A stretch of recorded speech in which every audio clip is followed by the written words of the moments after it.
अस्सलाम वालेकुम, this is doctor Wasim. कैसे हैं आप सब? ठीक हैं, फिट हैं? नई वीडियो के साथ आपकी खिदमत में हाजिर हूँ। अभी थोड़ी देर पहले कॉल पे बात हो रही थी मेरी, और ये कोई इतनी दफ़ा रिपीट हो चुकी है बात ना कि मैंने सोचा कि आज इसी टॉपिक के ऊपर मैं ये वीडियो बनाऊँ एंग्ज़ाइटी को लेके। कुछ अर्सा पहले मैंने अपनी स्टोरी शेयर की कि किस तरह से मैं ख़ुद भी इस बीमारी से गुज़रा हूँ, और उसके बाद मैंने लोगों का रिस्पांस देखा कि लोगों को हिम्मत हुई और लोग आए और लोगों ने डिस्कस किया।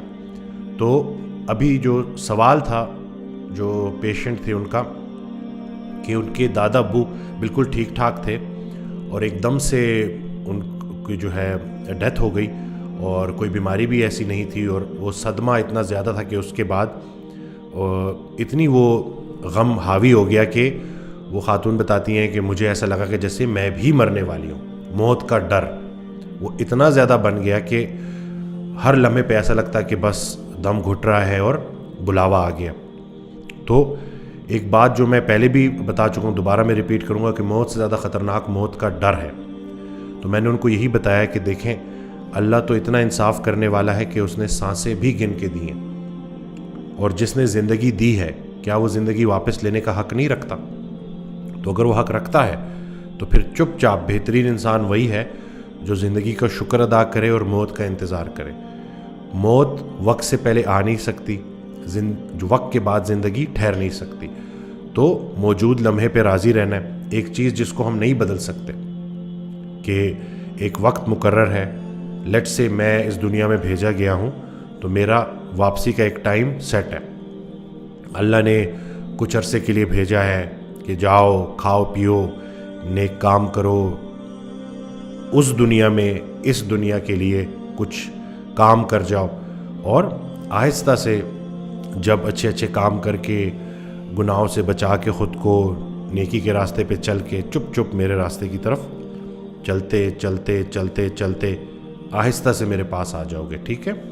तो हमारा तो ये ईमान है कि हमने कुछ अरसा यहाँ गुजारने के बाद वापस अपने अल्लाह के पास जाना है।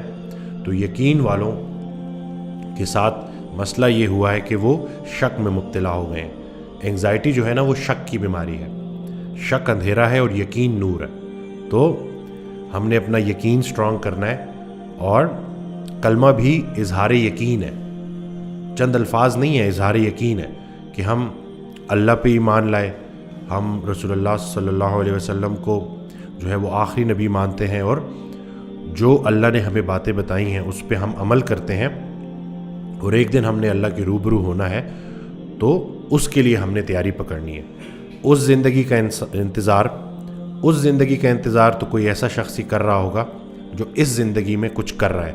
हज़रत वासिफ़ अली वासिफ़ रहमतुल्लाह अलैह जो है वो एक अपनी ऑडियो में बयान फरमाते हैं कि रसूलुल्लाह सल्लल्लाहु अलैहि वसल्लम से सहाबा ने पूछा कि दीन से कैसी मोहब्बत करें, तो रसूलुल्लाह सल्लल्लाहु अलैहि वसल्लम ने जवाब दिया कि इरशाद फरमाया कि वैसे ही जैसे दुनियादार दुनिया से मोहब्बत करता है। तो हमने मसला ये हुआ है कि दिल में अल्लाह की मोहब्बत का दावा भी करते हैं और दुनिया की मोहब्बत भी बसा ली है। पता नहीं कहीं ऐसा ना हो जाए कि मैं चीज़ें छोड़ के ना चला जाऊँ। छोड़ के तो जाना है सब ने इवेंचुअली। तो दिल में अल्लाह की मोहब्बत आबाद करनी है। अगर आपके दिल में बैक वक्त आप ये दावा करते हो कि अल्लाह की मोहब्बत भी है और दुनिया की मोहब्बत भी है, तो ये दो दरिया आपस में टकराते रहेंगे और फिर बेसकूनी पैदा होगी, परेशानी पैदा होगी। तो किसी ने हज़रत वासिफ़ अली वासिफ़ रहमतुल्लाह से सवाल किया कि हज़रत कितनी दुनिया बनाऊँ? तो उन्होंने जवाब दिया उतना जितना छोड़ने पे राज़ी हो। तो हमने इतना ज़्यादा लगाव भी नहीं लगाना इस दुनिया के साथ कि छोड़ने पे राज़ी ना हो। ठीक है? तो एंग्ज़ाइटी जो है उसको ओवरकम करने का तरीका यही है कि अमल की फ़कीरी की तरफ जाना है, अमल की तरफ जाना है।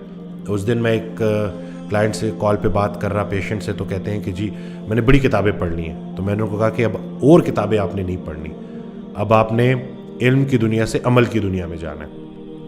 अभी देखें, फ़िलहाल हम जो परेशानी है ना, जो हमारे जहन में एक चीज़ चल रही है, वो एकदम से ख़त्म नहीं हो सकती, उसको टाइम लगता है। लेकिन क्या हम डाइट कर सकते हैं? बिल्कुल, इलाज बिलग़िज़ा कर सकते हैं, खुराक अपनी सेट करते हैं। मैं ही खिलाता हूँ, मैं ही पिलाता हूँ, मैं ही शिफा देता हूँ। कुरान पाक में अल्लाह ये कहता है कि शिफा اللہ دیتا ہے اور کھانے پینے کی چیزوں میں ہی شفا ہے. تو خوراک کی ترتیب سیٹ کریں گے, یہ ہم کر سکتے ہیں, یہ ہمارے اختیار میں ہے. کیا ہم ایکسرسائز کر سکتے ہیں؟ بالکل کر سکتے ہیں. تو ہم ایکسرسائز سٹارٹ کریں گے, یہ بھی ہمارے اختیار میں ہے. اسی طرح سے ہلکے پھلکے وائٹامنس جو میں اکثر اپنی ویڈیوز میں بتاتا ہوں وہ آپ ساتھ لیں, اس کو یوز کریں ڈائٹ کے ساتھ, ایکسرسائز کے ساتھ, اس سے بھی انشاءاللہ بہتری ہوگی. اچھی کتابیں پڑھیں, میں پہلے بھی ریپیٹ کر چکا ہوں, قرآن ترجمے سے پڑھیں, استاد کے ساتھ پڑھیں. استاد پڑھائے گا تو وہ آپ کو زیادہ اچھی طرح سے سمجھ آئے گا اور زیادہ آپ کا یقین جو ہے وہ بلٹ ہوگا. اس کے علاوہ جو ہے لیٹ گو کیا کریں اپنی نگیٹو خیالات کو, ان کو بھی صدقہ کر دیا کریں, نکالیں, معاف کریں جی آپ لوگوں کو, جتنے لوگ ہیں آس پاس جنہوں نے آپ کے ساتھ جنہوں نے کوئی آپ کے معاملات جو ہے نا ایسے معاملات جو کہ پورے نہیں ہوئے, کسی نے کوئی آپ کے پیسے واپس کرنے ہیں یا کسی نے کوئی دکھ پہنچایا ہے, تو بس معاف کریں جی, اللہ کی رضا کے لیے معاف کریں. دل کا بوجھ ہلکا کریں اور دل کی دنیا آباد کریں. دل کی دنیا آباد ہوتی ہے اللہ کے یاد سے اور لوگوں کے کام آئے. حضرت واصف علی واصف رحمۃ اللہ علیہ سے کسی نے پوچھا کہ سکون کے لیے کیا کریں, تو انہوں نے جواب دیا کہ جو سکون ڈھونڈ رہا ہے نا اس کو تو سکون نہیں ملے گا. سکون دوسروں کو سکون دینے سے ملتا ہے. آپ کسی اور کو سکون دے دیں, آپ کو سکون مل جائے گا. آپ کسی کا سکون اگر برباد کر رہے ہیں تو آپ کو بھی سکون نہیں ملے گا. تو یہ چیزیں ہم نے دیکھنی کہ کہیں ہم نے کسی کا سکون برباد تو نہیں کیا ہوا. تو ہم نے اپنے جو غلطیاں ہیں اس کے اوپر اللہ سے معافی مانگنی ہے اور ایک سفر کا آغاز کرنا ہے انشاءاللہ. انسان جو ہے نا جب غلط راستے پہ ہوتا ہے تو شیطان اس کو وسوسے دے رہا ہوتا ہے کہ اب اتنا آگے نکل آئے ہو, اب کہاں کچھ ہو سکتا ہے, اب تو واپسی کا کوئی راستہ ہی نہیں ہے. تو یہ شیطان کا جو ہے نا طریقہ ہے آپ کو نا امید کرنے کا. اللہ تعالیٰ قرآن پاک میں ارشاد فرماتا ہے کہ میں جسے چاہوں اندھیروں سے نکال کے نور میں داخل کر دوں.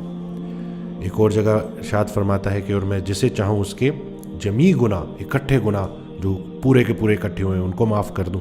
اور ایک اور جگہ اللہ تعالیٰ کیا کمال بات کرتا ہے کہ اور میں جس کی چاہوں برائیوں کو نیکی میں کنورٹ کر دوں.